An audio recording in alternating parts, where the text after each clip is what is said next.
Good evening, Fatu. Good evening. And thank you for inviting me to come here for a chat today.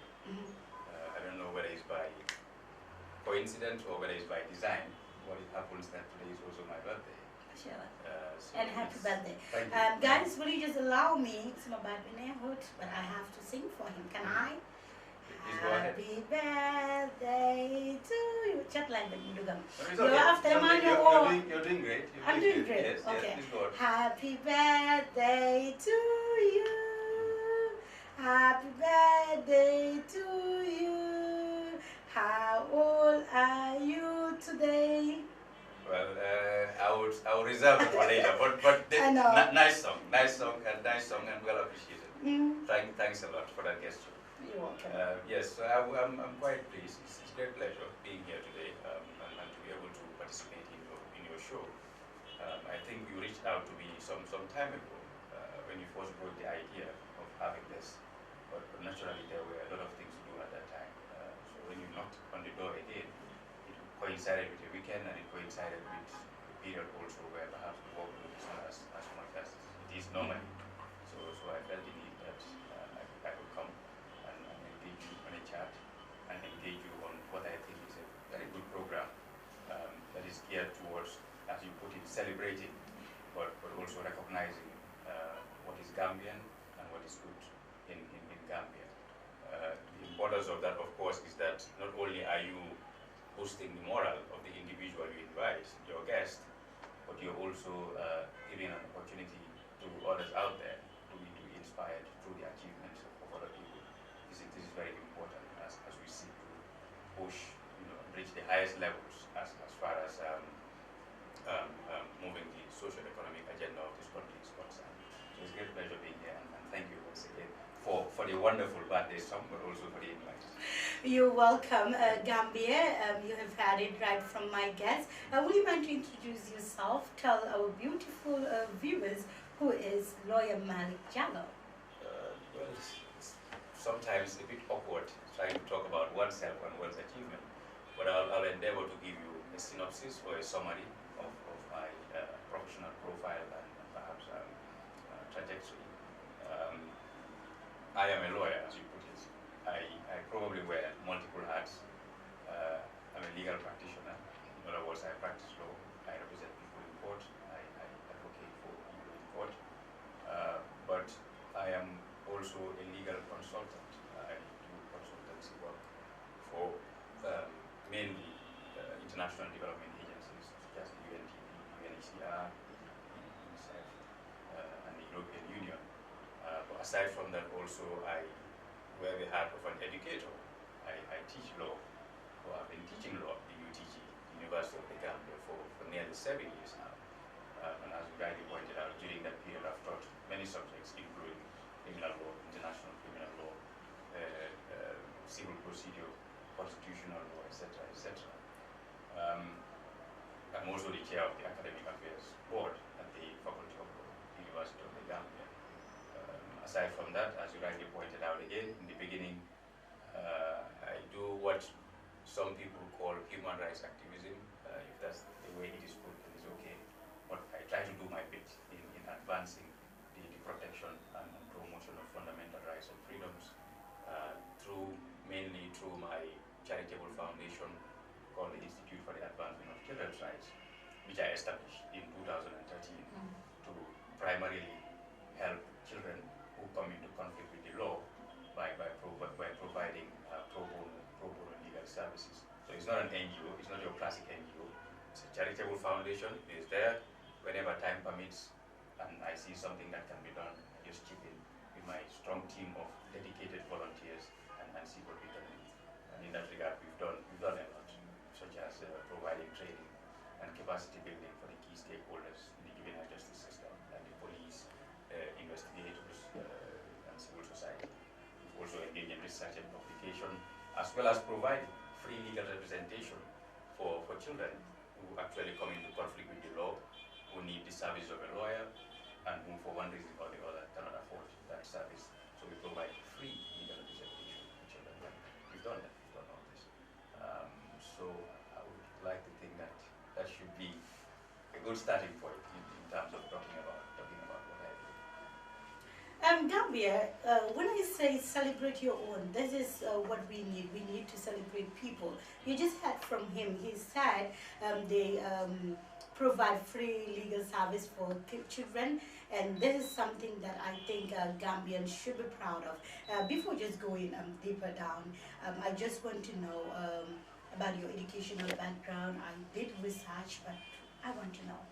Well, I was educated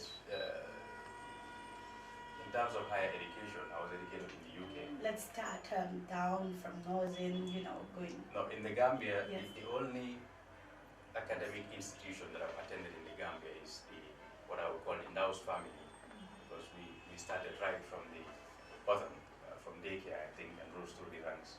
And then when I got to high school, that's when I moved to the UK. I did my A-levels in the UK, and I did my university studies in the UK. I did a bit of my legal studies in Nairobi also, with the Kenyan School of Law. So this is a synopsis of my educational profile. Yes. Okay. What motivated you to get into the law field? Well, I would like to think that it's probably instinctive in many respects, because law was perhaps not a forced choice for me. I wouldn't say choice, but perhaps not something that I was strongly about in my mind. But I eventually found myself reading law, and perhaps I was motivated in no small way by the fact that my father is also a lawyer. So perhaps that could have been an influence. I can't put my hand on it and say that was the reason, but I would like to think that subconsciously it must have influenced me, and because naturally he's also one of the people from whom I derive the most inspiration from. So I don't think it's a coincidence. And by the way, who is your dad? My dad is Justice Hassan Wagajawa. He's the present Chief Justice of the Gambia. Mashallah. Before getting into the law field, what else was in your mind? What else was in my mind? I loved football. I'm not sure if my talents were good enough to get me anywhere near what I was aspiring to do. But yes, I loved football. I was passionate about football. And like many young people, I entertained the thought of being a professional footballer one day. But yes, this was in my mind. This was in my mind a lot. And probably the only thing in my mind at some stage. So when it got to a stage wherein I realized that there was no reasonable prospect of actually furthering that ambition, then we started looking more towards higher education, and naturally perhaps the only choice was law. Even though I nearly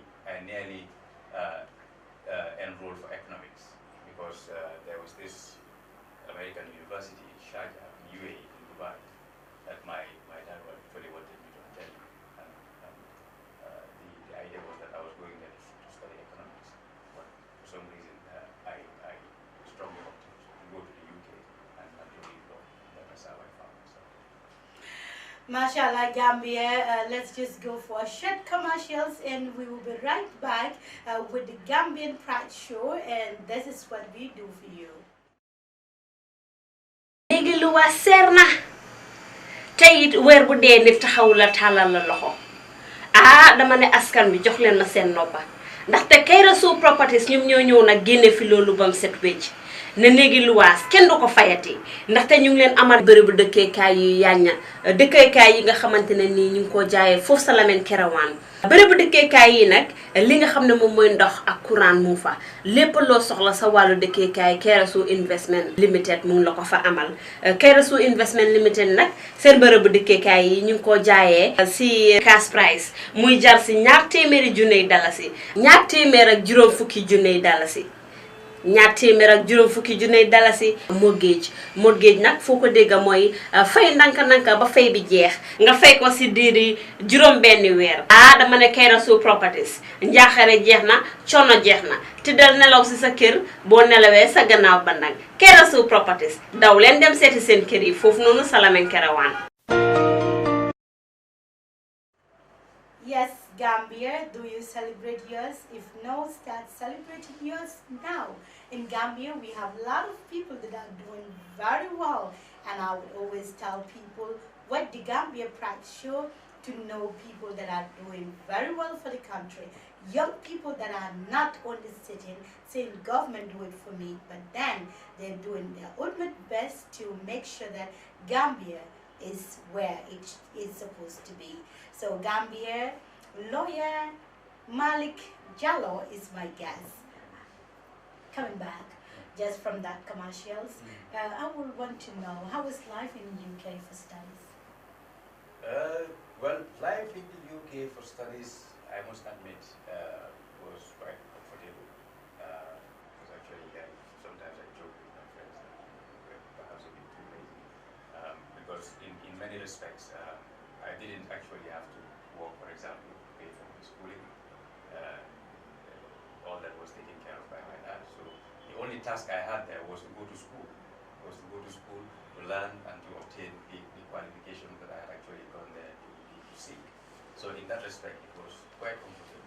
But it was also quite an eye-opener, exposed to a new culture, exposed to a different way of doing things, especially when it comes to the legal system, the judicial system, and their approach to politics and political issues. I would like to think that I learned a lot in that regard also. So my experience there and my education there went over and beyond the four corners of the classroom, but extended to learning very important aspects of their culture, very important aspects of their approach towards public life, towards social issues, and this has gone a long way in actually shaping my thoughts and shaping my approach towards a lot of things in life. So I would like to think that it was a very, very fulfilling experience, and to date is an experience that I cherish. From UK, Kenya, why? From UK, in fact, before Kenya, I had gone to Freetown.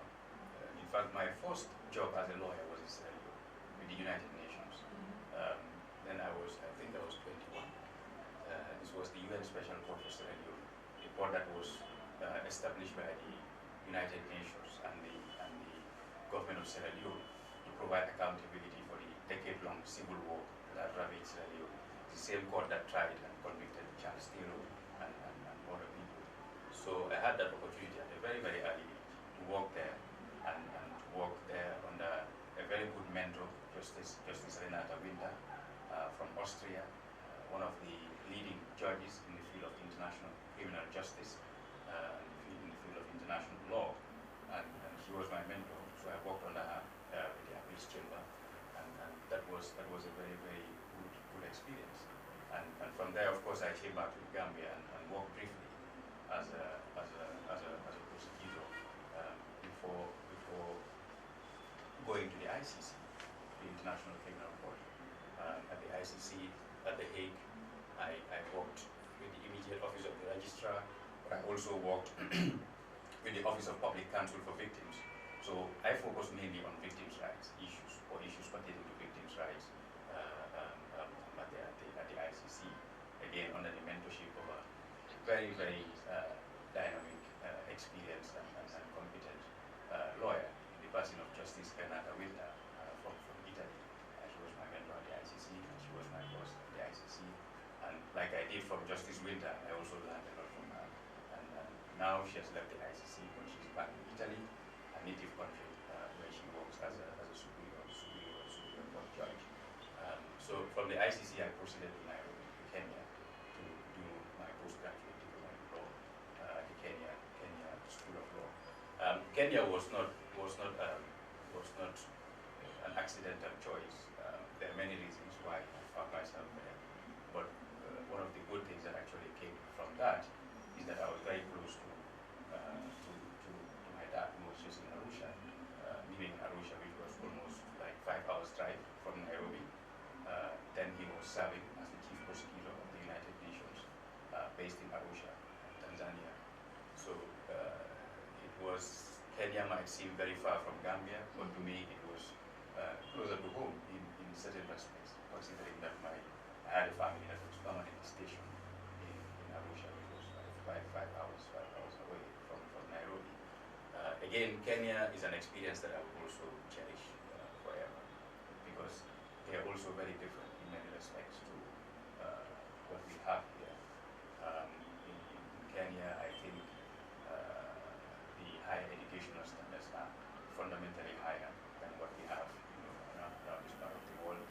And I also learned many good things about their culture, especially this knack that they have for individual autonomy. I saw that in Kenya, this vibe of interdependence that we have here in the Gambia doesn't exist there. If you have a son and the son doesn't want to work, the son goes hungry, that's his problem. So in other words, it might look harsh from a moral standpoint, but what it does achieve from a social and economic standpoint is that it pushes everybody to try and do something. It pushes everybody to be engaged in something, it pushes everybody to work hard and seek social economic gratification. That is important, and it's something that we can learn a lot from. And it is no coincidence that when you're in Nairobi, sometimes you have to remind yourself that you are not actually in one of the leading cities in Europe. You go into their shopping malls, state of the art, go into many of their facilities, state of the art, and that was only achieved through hard work. Through hard work. It shows that hard work pays, and that it can happen in an African country. So in that respect, that's a big impression. Gambia, this is your show and our show, the Gambian Pride Show. We are here to celebrate our own. mbokk yi sooy déglu jamono ji seeni programme suñu programme bi nga xam ne nag dañ say faral nag di waxtaan ak ñi nga xam ne doomi réewul bi leen gis ngeen rek Olof Njaay dafa ne ñàkk waxtaan indi réeroo te soo leen waxtaanee rek juboo dégg ngeen nu ko waxee rek papaam moom it borom dama tànk bu mag la si biir dëkk bi waaye dinañ ñëw rek si waxtaan yu mel noonu. Tell us about your family. Who is your dad, your mom, tell us more about your family. Well, I've told you about my dad. My mom's name is Malick. She's retired now. She was also a frontline civil servant for many years. And I believe retired as the director of the National Report Service. I am an only child on my mom's side, but I have half siblings. But perhaps not entirely appropriate to say half siblings. Let's just say that I have siblings. Whom I don't share the same one. Yeah. MashaAllah, you married? Yes, I am married. That's quite interesting. We also had that you are the founder of the Institute for Advancement of Children's Rights. Can you tell us how you found that institution? Well, the institution, the inspiration came from somewhere, of course, as you would expect. There was a time when I came back to the Gambia. I worked with what we call the IJAD, the Institute for Human Rights and Development in Africa.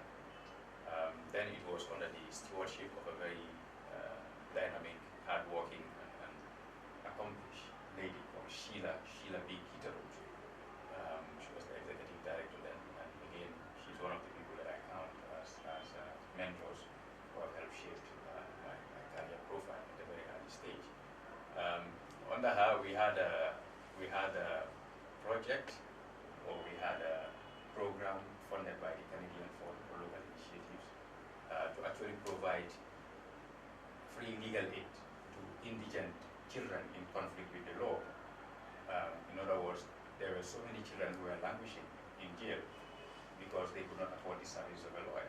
And the law makes it mandatory that where a child is charged with an offense, that child cannot appear in court without a lawyer. So there was a very precarious situation where if you come from I wouldn't say poor background, but an indigent background, and you don't have the financial wherewithal to pay for the services of a lawyer, you would languish in remand for an indeterminate period of time. So IJRDA came up with this project to provide legal aid for 30 of such children, I believe. But it was an ad hoc program. It wasn't there to stay permanently. So at the end of it all, I saw the success in it, having participated in it actively. And I saw the utility in perhaps continuing that type of project or that type of initiative. So this is where the idea of setting up the IACR actually came from. But okay, let me set up a charitable foundation that would be there, and that would be there to stay, and to help such children as and when needed. Thankfully now, the need for legal representation of such children pro bono is not as great as it was then, because now the National Agency for Legal Aid have more resources, their capacity has been built, they have more lawyers, so naturally they are also able to help out, perhaps in a more significant way than they did in the past. But this is what inspired the establishment of the IACR.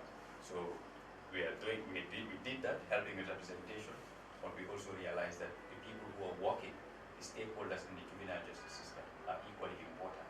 So we have also worked over the years on building their capacity through training, through engaging awareness raising, public awareness raising, but we also engage in research and publication to contribute to the jurisprudence and debates on child justice in the Gambia. Don't you think some people will believe, wow, your institution will help children to get involved in, criminal cases? And to cause trouble. Yes, because you guys have provided free legal fees for them. Yeah, some people look at it that way, but I prefer to look at it from a more dynamic perspective. Whether we are there or not, children will get into trouble. So it's better to have something that is there to help them when they do. And mind you, under international law, even children who are alleged to have committed an offense are still considered as victims. The reason is that they are not deemed old enough or mature enough to fully appreciate the ramifications of their actions or their omissions. So in fact, when children get into conflict with the law, what they really need is help. And that is why you have a special juvenile justice system to provide them with that help. So when they are taken to court, the objective is not to punish, to rehabilitate and to integrate. Do you have any regrets working with children? No, I wouldn't say regrets, because they're children anyway. So you go into working with them having the least expectations, naturally, because they're not mature enough. But I don't have any regrets. In fact, it's perhaps one of the most fulfilling things that I've ever done. Yes, setting up this foundation, and it's not just me. I have to extend huge thanks and appreciation to the many volunteers. We have people who are so willing. In fact, we are overwhelmed with clamors for volunteering in this project that is almost unbelievable sometimes. And they're not paid. They just call it. They're not paid like myself. I tell them, look, this is a charitable cause, so if you believe in it, come and give something back to the community. And by and large, we've been able to sell that agenda very well to people. Inshallah, that's quite interesting. When you thought of getting into the law firm, how was your dad's response? Because he was also a great lawyer then. Was it like, okay, don't get into it, because sometimes our parents see what we didn't see. So how was it like with your dad? No, I've never had that challenge. He's always been my dad, my mom, they've always been very supportive and encouraging. And perhaps they're the single largest contributors to whatever progress that I've made in my career to date. So in fact, they've always been supportive. My dad is not the type of person who will dissuade you from doing something. He will ask you, what do you want to do? You will tell him. If there are challenges, he will help you overcome those challenges. He will never ask you to stop, or he will never tell you, don't do this. He is that type of person. So in that way, it's easy. It's easy dealing with parents like that, because they're always there to support. They're always there to help, and they're always there to see that you attain your objectives as far as possible. And that is really important, because that is what gives you the confidence as an individual to actually push for the highest levels. Do you have any regrets getting into the law firm? The law field, regrets, no.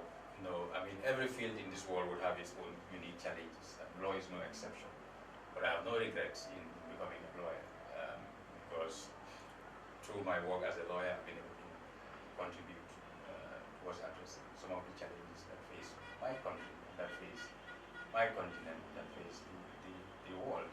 And through that, I've also been able to perhaps in a significant way contribute towards improving the lives of individuals. And through it also, I've been able to have the opportunity to impart knowledge and to share knowledge through the University of the Gambia, through my engagements there. I've taught thousands of students, and I see them everywhere. I see them in all corners, and there is no better feeling than to see individuals benefiting from knowledge that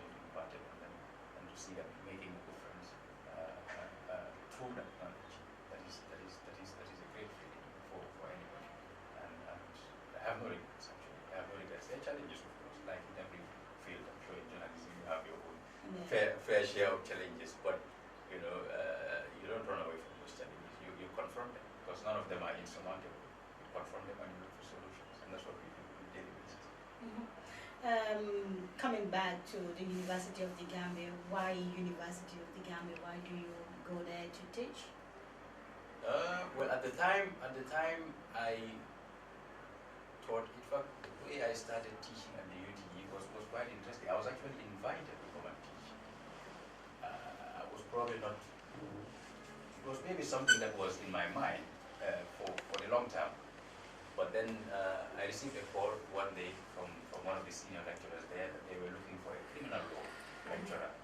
They had a criminal law lecturer and she had left, and they are looking for a replacement. Would I be interested to teach? I felt honored. And I said, okay, well, never done it, but I will try. I will give it a try. So this is how it started. Initially, I was teaching just one subject there, and teaching the mature class, the mature students. And then I actually loved the field, and perhaps from the side of the UTG also, they perhaps saw some benefit or some utility in having it there. So we were able to move the relationship further and beyond teaching just one subject to teaching a number of subjects. So this is actually how I got into UTG. But then also, I come from a very scholarly background, so in that respect, perhaps it's not surprising that I will be inclined towards teaching, and teaching at the highest learning institution in this country is quite an honor also that I'm grateful for. How do you see it? Because I just spoke to one of my friends who is currently at the university studying law, and she was like, Mr. Jallow is that somebody, when he teaches you, you feel that you are with the right person. How do you manage to teach some of them that are even older than you? You know, how is it feeling like? Well, you have to be professional, like you said. I have a good number of people in my class who are, some are even old enough to be my grandparents. But then in a professional environment, there is no room for personal sentiments. I think it's always important that you draw a very strong line between personal and professional commitments. I am of the firm belief that if you're good enough, you're old enough. How old you are doesn't really matter. If you're competent, if you're suitable, then these are the only things that should actually matter. And as a professional, you should be able to stamp your authority in whatever you do, and to ensure that the professional environment is kept alive, and that things are done properly, regardless of who is involved, regardless of the age, regardless of status. I treat all my students equally. I treat all of them equally. When they come for the first time, I ask them to introduce themselves and their background. That is a way of breaking the ice, so that they get used to talking to me and I get used to talking to them, and they get used to being on their feet to talk right from the beginning. So this is important. But beyond that, the only way you can distinguish yourself in my class is through your hard work and good conduct. And with respect to the impact, it's nice to have positive feedback from students. It's nice to have positive feedback on anything that you do. If you're delivering service or professional service to the public, it's a nice feeling. If those people come back and say, okay, we're happy with what you're doing, it's having an impact, it's working, etc., etc. So it's nice to hear that type of feedback from the students. But I think over and beyond that, it's equally important that whatever you're doing, you must do it to the best of your ability. You must do it with passion, you must do it with dedication, you must do it with commitment. And these are the bars that I set for myself. I'm not saying that I attain them all the time, but that is the angle that I actually approach my work from. I take my work very seriously, sometimes perhaps too seriously for some, for my family. But I try to be the best in whatever I do. This is always the objective. And that's why perhaps the passion comes out when I'm teaching, and naturally this will permeate down to the students, and my classes tend to be very, very interactive. Very, very interactive.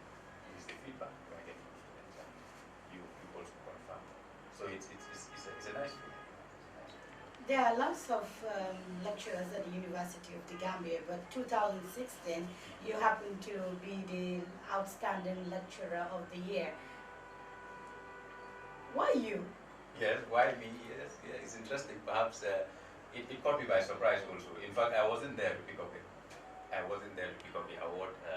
I had a representative who picked it on my behalf because it came as a surprise, and I was told that there would be an honor for me of some sort during the ceremony by the president of the UTG Student Union, but he wasn't specific with respect to what the scope of that recognition was going to be. And it coincided with a time where I had other engagements. So I told them, okay, I might not be able to make it to the ceremony, but I'll have a representative in any event to pick up the award or to pick up the recognition on my behalf, if at all there is one.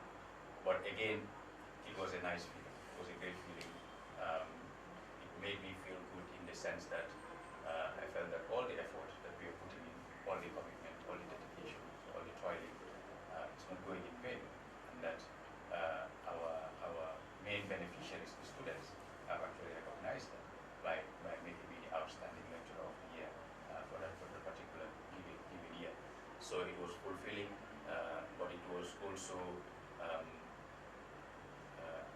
challenge. I considered it as a challenge in the sense that yes, we've come this far, they're happy, but there is no room for complacency.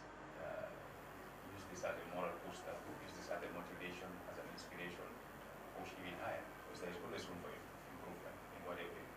But it's a nice feeling when you have something like that, because it boosts you in many respects, and that can only be good for all of us. Gambia, tell me, should we not celebrate this gentleman? This is what we need. This is what we want to hear.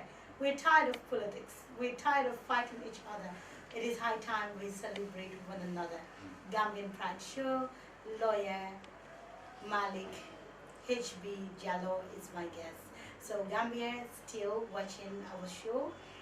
Lawyer, coming back to your own life, among all the cases that you have been going through, which of this case you felt it is your best case? Wow. I'm not gonna say best per se, but perhaps cases that have left a strong impression on me. There are many. There are many. There are many. But if I have to draw from some of the most recent, not long ago, I had a client who was a petty trader at Brickham Market.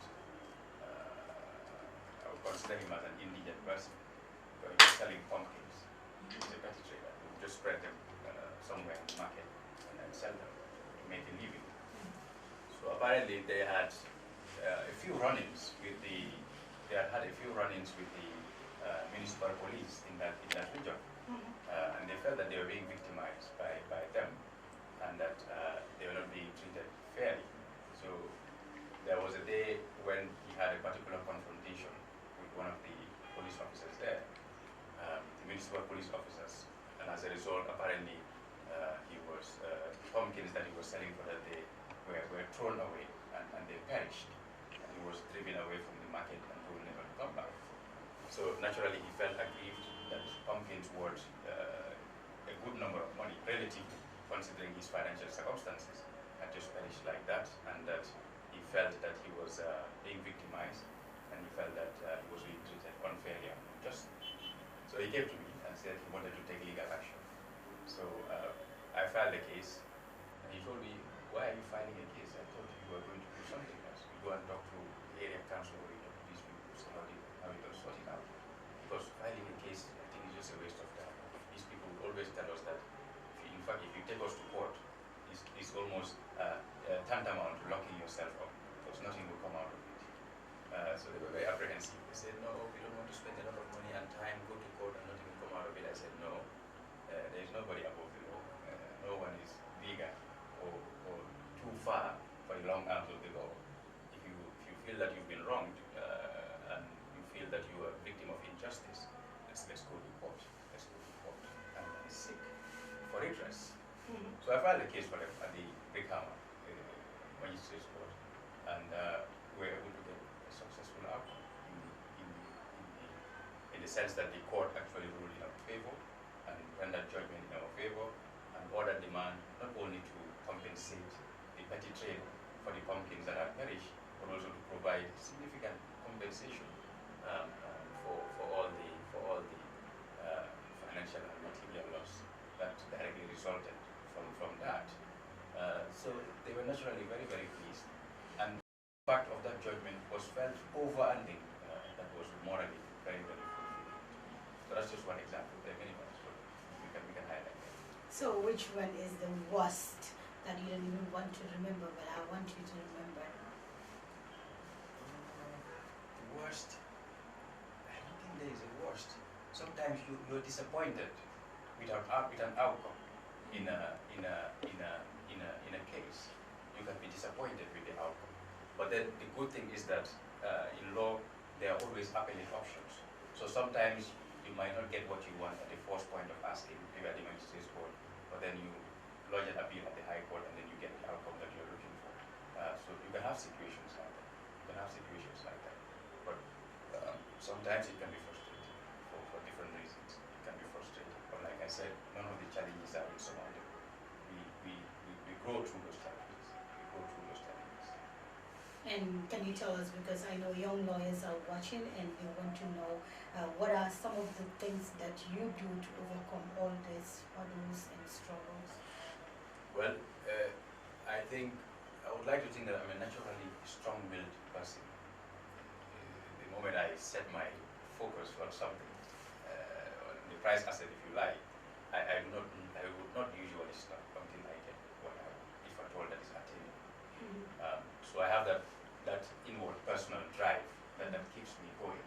That always tells me that there is no problem without a solution. So whatever the challenge is, you can always get a solution. So this is the driving force, perhaps, behind the notion that many people have of me, that I don't give up, but I never give up, because I become a strong-willed person, and I think I'm the type of person who is very result-driven in the sense that whenever I get into something, the only things that I'm seeing are the objectives and the results. Objective, results. Objective, results. For me, that's the ball game. That's the ball game. So I have objective one. Yes, this is the result that I want. I will stop until I attain that result, or until it is proven beyond no shadow of a doubt that the result that I'm seeking is no longer feasible, no longer attainable.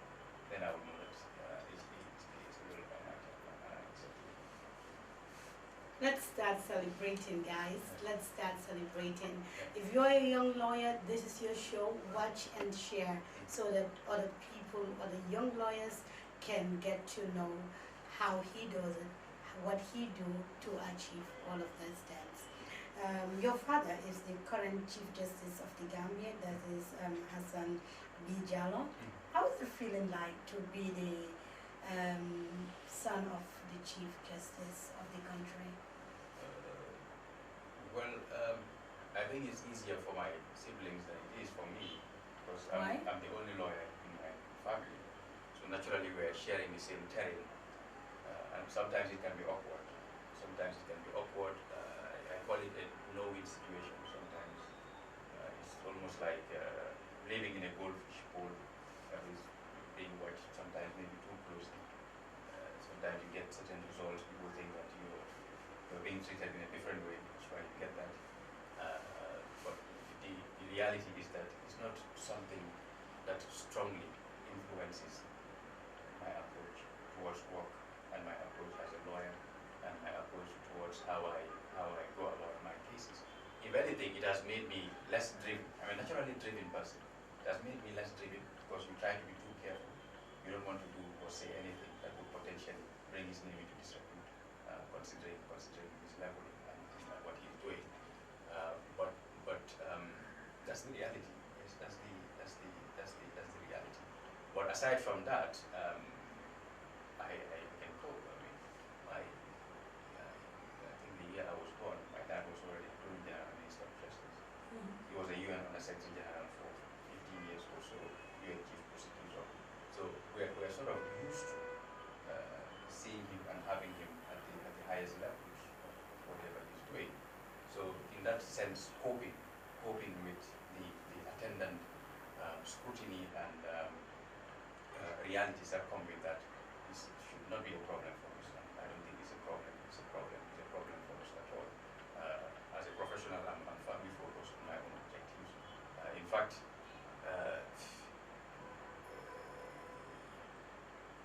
try very hard to just be normal when I go about my professional life. So you will seldom see an individual who will tell you that I've said to him or her that my father is a teacher. So they might find that through other sources. But for me, I try to draw a very clear demarcation between my personal and professional commitments. So when I go to court, when I do my cases, I'm not going to court and appearing before judges or magistrates or going or dealing with other court staff with a sense of entitlement or expectation that I should get something because my dad is a chief justice. No, I follow the proper and formal channels and procedures just like everyone else. So and as a people also, I think we're inclined towards a very strong professional, very strong spiritual existence. So this actually goes a long way in helping us keep our feet on the ground as a family and as a people. And in that regard, it's difficult to succumb to the temptations that normally come with fame, fortune, and power. In those days, we had, let's say, lawyers. Very few were lawyers in Gambia, and you were part of those young people that got into the law field at a young age. How was the feeling like? Was it like, okay, people were like, lawyer is Nyona, how was the people seeing it? But it's just like any other situation. Even the playground, when you go there as a young person, the older ones there, they will try to win the initial mind game, the psychological battle, show you that, okay, yes, you're just coming, this is our terrain, so know your boundaries, know your limits. So law is no different. This is why it's important that when you come in, yes, you give due respect and due regard to your seniors, but then you must also believe in yourself. You must also believe that you can be whatever you want to be. This is why perhaps I'm probably the youngest, or if not the youngest, one of the youngest lawyers who actually had the courage and the resolve to actually set up his own legal practice at a very, very early age. I set up my legal practice called the Law Office of Malick, Jallow Esq. At a time perhaps when others would expect that you would have to go and work in the chambers of a more senior and experienced lawyer, etc., etc. But I didn't do that. I always pride myself in trying to do things differently. This is why, even with the foundation, we introduced a novelty. There were other entities here dealing with children's rights, but none of them was specifically focused on juvenile justice, and we came in from that angle. So again, with respect to my legal practice, I felt the need to do things differently. I thought that by being bold or by being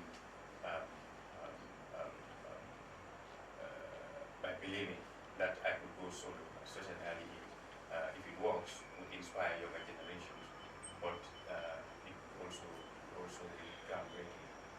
So obviously, setting up my own practice didn't mean that I'm going to be an island or that I'm on my own. No, you still tap out. You still tap into what senior colleagues have to offer, the experience that is indispensable, that is invaluable. You still collaborate with colleagues. You still interact. You still mingle. And you still learn from them as much as they will learn from you at times also. But all that can be done while you still safeguard your professional autonomy and your professional independence by having your own entity. So I think when I set it up, there were many people who were very skeptical, thinking that whether it would work or whether it wouldn't. But alhamdulillah, since it was set up, I believe, and the feedback that I get is also that it is moving from strength to strength. So we pray that continues. I think it's all about self-belief. It's all about self-belief, but also being realistic. Sometimes it's good to be positive, of course, but it's also even better to be realistic about what is feasible and what you can achieve. So in sizing or engaging what is realistic and what is not, no two individuals are the same. So you know what is in you, and you know what is driving you, and if you're honest to yourself, you can tell whether you've got what it takes to take the plunge or not. Is there money in the law field? Some people will say, I want to be a journalist just because I want to write. Other people will say, I don't want to be a journalist because I want Alice. So is there money into the law field? It's rewarding. being a lawyer is rewarding in many respects, not just financially, but it's rewarding in many respects in terms of fundamentally building and enhancing your intellectual capacity, in terms of the prestige when it comes to society, in terms of the fundamental opportunity it gives you to impact the lives of citizens on a daily basis. So you can maybe argue that financially there is some reward to be taken, but the reward goes over and beyond financial gratification. There are many other things that can actually come with being a lawyer, not just being a lawyer. If you were to talk to the young lawyers, what message do you have for them? Well, young lawyers, you mean the ones that are just coming? Just coming here. Well, it's not rocket science. Yeah, just work hard, be committed, believe in yourself, and also believe that you can reach the highest possible levels with dedication, with hard work, with commitment, and with discipline. It's very, very important. These are the fundamental pillars that I believe one can use to actually launch a successful career, not just in law, but in any other professional discipline. Gambia, you are watching Gambian Pride Show live and direct here in our studios in Westfall. My lawyer is here, but then, like we said all the time, we want to celebrate people. This is a show that a lot of people would always watch, especially people in the diaspora. We want to give you the opportunity, maybe you have your own law firm that you want people to know about. In case they need a lawyer, in case you have a service that you want to promote, you can go ahead. Today is your birthday, that's your present. Well, yes, we have a website. It's not just for my legal practice, but the foundation is there and all my professional activities. So there is a website that one can visit to gain a deeper insight on what I do, and to gain a deeper insight on the work of the foundation and other professional activities. And it's jallowlaw.org. Jallow? JALLOW .org. Okay. Jallowlaw.org. And then I'm quite active on social media also. I have an official Facebook page there. My page is Jallow Esq. Twitter also, the foundation. But all these things can be found on the website. Yeah. So what are some of the services that you provide as well, so that they can get to know more? Well, as lawyers, there's a certain limit. There's a limitation with respect to how much we can do by way of showcasing our services to the public. So this is why I said we would refer people to the website, not just the legal practice. That is aside, but perhaps mainly focusing on the charitable foundation and the work that we do, because it is community driven and it is here to serve vulnerable groups, particularly women and children. So you could visit there and perhaps get a deeper insight into the work of the foundation, but also gain a deeper insight into how you can participate in the work of the foundation. Indeed, that's quite interesting. We also see a lot of people also graduating from the University of the Gambia. Some are now going to the bar and other. What is your take on the people that are now getting into the law field? Well, there is a perception in some quarters that perhaps the terrain is saturated or is on the verge of being saturated. I do not agree with that. I don't think you can ever have enough lawyers in the country. What it does, of course, is that it provides greater competition, and ultimately the public benefits because they have greater choice, and then the standards would naturally be elevated because you have more people competing for the same audience, more people competing for the same clientele, and this can only be good in advancing the public interest. So I really don't have any qualms or any reservations with respect to the number of people who are gaining entry into the legal profession. If they're deemed suitable, if they're deemed competent by the competent authorities, then really it would be most unfair to deny them the opportunity to do what they love to do, which is being a lawyer through other means that are perhaps not justifiable. So I do not have a problem with that. I do not have a problem with that. So And I have a first-hand opportunity of assessing these people because they pass through me at the UT. I teach them I teach, sometimes I see some really, really, really good talent that could go on to distinguish themselves as lawyers, but also as jurists, but also as legal experts. So we should leave the door open, and once you prove your mettle as a law student, as a law graduate, and you fulfill all the requirements for entering into the legal profession, you join the fray. Join the fray. More competition, more choices for the public, and the better we serve for. Gambia, I think we nearly come to the end of the program, but before going, I have a segment wherein I ask people, I know you are Jallow, and for the summit, you the data guest will both as very much demba very good day, so dina buga ham Jallow kunda vitamin no we tage bopa. Well, now that's a challenge. Now that's a challenge. Now let's start the challenge right now. That's a challenge. Challenge in the sense that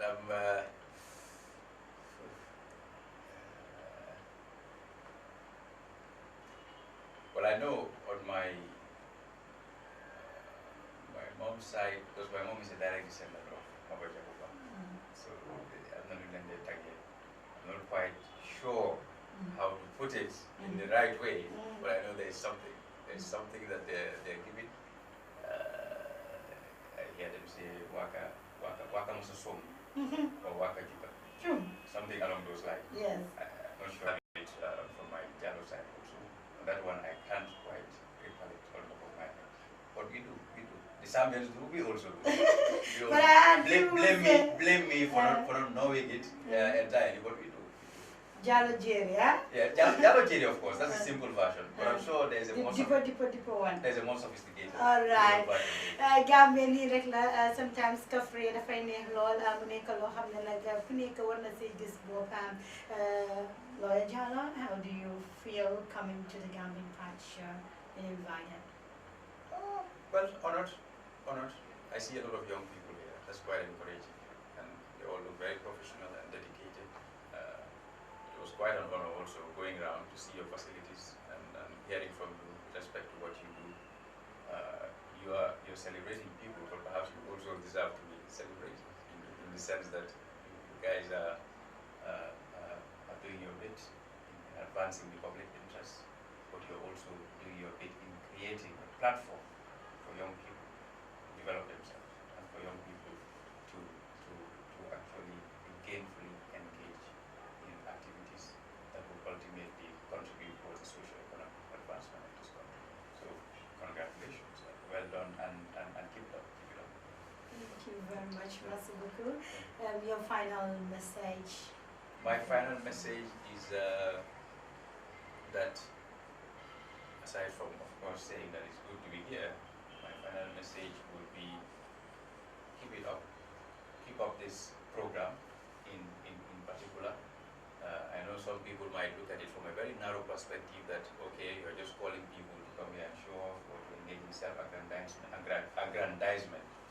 But a subtle look at it, you see that possibility to actually inspire, a strong possibility to actually inspire the people out there by showcasing what is best and what is Gambian, and hoping that others will look at it and say, okay, if we can have people like this in this country, we can have people achieving things like this in this country, then really they can do it, why not me?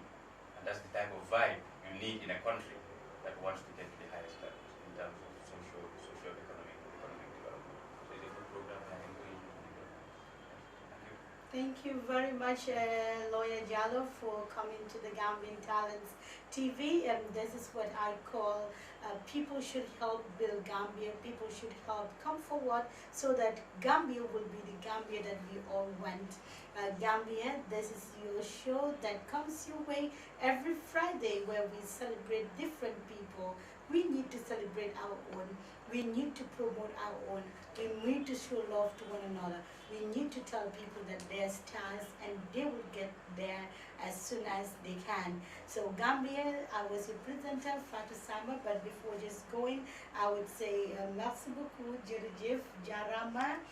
Si suma gan bi ñaawul bi mënoon nañ koy oo mu ne ñu dama busy fii la indi nag bi jaar fii la xar bi jaar waaye defut noonu mu ñëw nag toog si studio bi waxtaan ak ñun man dama koy wax all the time Gambia dañ need ko waxtaan te it Olof Njaay moo ko wax ñàkk waxtaan mooy indi réeroo te déggo bu yàgg rek mooy dégg te it dégg bu yàgg rek mooy indi feeñal te it feeñal bu yàgg rek mooy indi yéen ñëpp ngeen dox si benn boor lii moo tax Gambia dina dem kon nag man su ne lu tax Gambia du dem dinaa ne Gambia dina dem si programme yu mel nii kon nag képp koo xam ne bëgg ngaa dégg programme yoo xam ne dañuy def face à face taal li nga xam ne nag mooy li nga def li nga xam ne nag mooy safal bët dinañ ko mën a def si lu tax Gambia du dem show waaye show bi di Gambian Pride show dinañ waxtaani lépp loo xam ne achievement yi nit ki la waxtaani ko si yar ak teggin yóbbu dëkk bi mu dem kanam ndaw yi nag lii seeni programme la bàyyi leen xel teg leen téléphone site ba leen déglu programme bi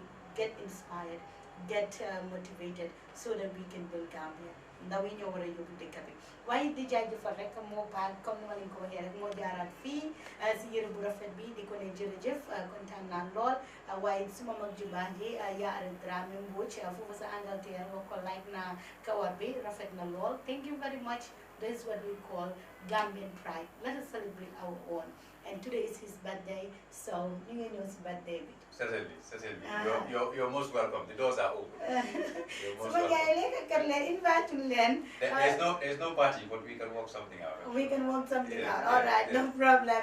Kon nag di la ñaanal gudda fan yu bari fekkee lu bari nga toog ba nekk paa yu lawyer yu màgget yooyu noonu ñu ñëw dina ut si ku interviews yal na ko yàlla def yàlla mën na ko yal na ko def kon nag Gambia bye for now until we come your way next time. Stay tuned with more programs. Gambian. Bye-bye. léegi lu waa seer na tey it weer bu dee nit taxaw la tàllal la loxo dama ne askan bi jox leen ma seen noppa ndaxte Kairó Properties ñoom ñoo ñëw nag génne fi loolu bam set wecc ne néegi luwaas kenn du ko fayati ndaxte ñu ngi leen amal bërëbu dëkkeekaay yu yàñña dëkkeekaay yi nga xamante ne nii ñu ngi ko jaayee foofu sa Lamin Kerewan bërëbu dëkkeekaay yi nag li nga xam ne moom mooy ndox ak courant mu fa lépp loo soxla sa wàllu dëkkeekaay Kairó Investment Limited mu ngi la ko fa amal Kairó Investment Limited nag seen bërëbu dëkkeekaay yi ñu ngi ko jaayee si cash price muy jar si ñaar téeméeri junney dalasi ñaar téeméer ak juróom fukki junney dalasi ñaar téeméer ak juróom fukki junney dalasi mortgage nag foo ko dégg mooy fay ndànk-ndànk ba fay bi jeex nga fay ko si diiri juróom benni weer dama ne Kairó Properties njaaxare jeex na coono jeex na te dal nelaw si sa kër boo nelawee sa gannaaw bandang Kairó Properties daw leen dem seeti seen kër yi foofu noonu sa Lamin Kerewan